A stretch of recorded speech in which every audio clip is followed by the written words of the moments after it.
Right everyone, now I'm going to put the back lining on. So it's one of the last things I'm going to do. So I've already started it, and you put ease in as you go down. So you've got to match the centre back seam and the seam of the back. So it's got to match exactly, okay? I'm going to put a bit of ease in, not too much ease, just a little bit. You don't want anything to be tight. You can see what I'm doing. I'll finish about 3-4 inches above from there on the hem. So I'll put a little bit of ease in. Okay, and then go across the back now. Refill. So we just base down the lining so it doesn't move, and then we always hand stitch the lining. You'll see what I'm going to do. We always hand stitch the lining. We never machine it, especially on side vents. Sometimes we'll actually machine it. I don't. So this is the real bespoke way. Just put a bit of ease in this. You do not want the lining on the anywhere to be tight. So we always allow a generous bit of ease. See, I'm just easing to put a bit of ease in there. So you'll see what we do on the side vent, because these are side vents. So you always hand stitch the lining. So the whole back now is going to be hand stitched on top of the front lining. And that's how we do things in the trade. You know, there are some tailors that will machine. I think I had a tailor I trained with it. I think he machined it. But I think on the row, Savile row, I think they hand stitch everything. Every part of the lining they'll hand stitch. Most of this lining now will be hand stitched. The only thing that hasn't been hand stitched is the hem, but everything else will have been hand stitched in.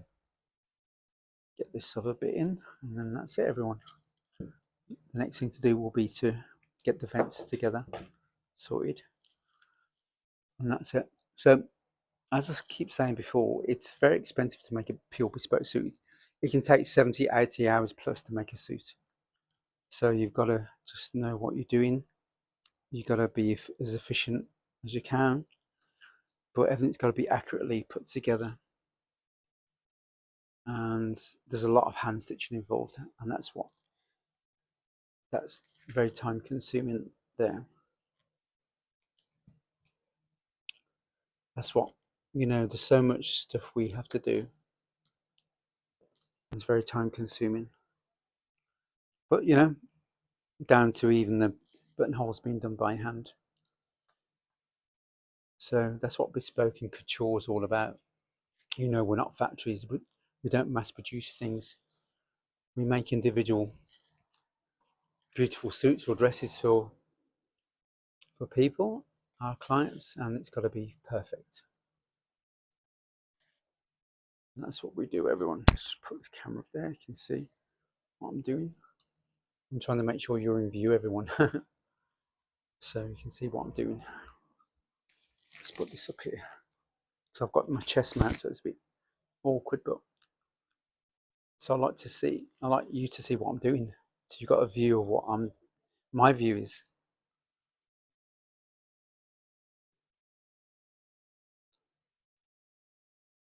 So there we have it, everyone. So the back line is virtually in now. And I'll just base the vents down and hand stitch them in. And hopefully we'll get to the next stage now. Because I've got to do the second jacket. Even though the second jacket's half finished, I've still got to get the second jacket, because I've got 2 jackets for my clients. And there we have that. So now the back lining's in now. So now I'm going to the next thing to do now, where the vents are, these are vents here. I've only done small 4-inch vents for this client because I don't like big 9, 10-inch vents. They flap around in the wind. So I'll do 4 to 6-inch vents maximum. So now I'm going to cut the lining where the vent is at the top, and it's going to be basted over. And then that'll be all basted over as well. The linings will be basted over. and then that'll be all hand stitched in. And then I'm going to, they'll all be basted first, that'll be hand stitched at the end, and then I'm going to close the shoulders and then put the sleeves in and get everything ready for a final fitting. Right everyone, basted everything down now, so the vent's all basted down, you can see all been hand stitched in as well, or hand tacked in and felled in underneath the vent. These I've only put a just over 4-inch vents. That's my little designer touch. I don't like all these long traditional 9-inch, 10-inch vents that just flap in the wind. So I'll do it between 4 to 6 inches and I keep it very streamlined. So there we go. It's all in now, ready to be hand stitched in. It's all going to be hand felled in. That'll be done at the end. So there we have it, everyone. It's all in nicely now. You can see it's all in there. The vents are all basted in nicely. Everything's basted in. The whole lining's basted in. I've got to hand stitch all of these in. That's what we do in the trade. So I'll see you very shortly on my next little video as I make this beautiful Donegal. I'll give you a little glimpse of the actual company, Great McGee's in Ireland. Can you see that, everyone? Let me just see that. McGee fabric made in Ireland. Beautiful tweed. It's a lovely tweed fabric. It's like a fleck tweed. Really beautiful. You can see that there. I love this fabric. And there's a green one version of this.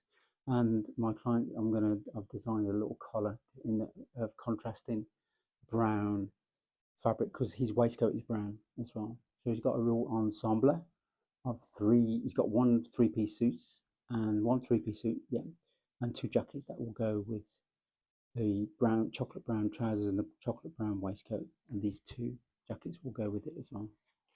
So I think you may have seen earlier when I've done a beautiful checked jacket for him.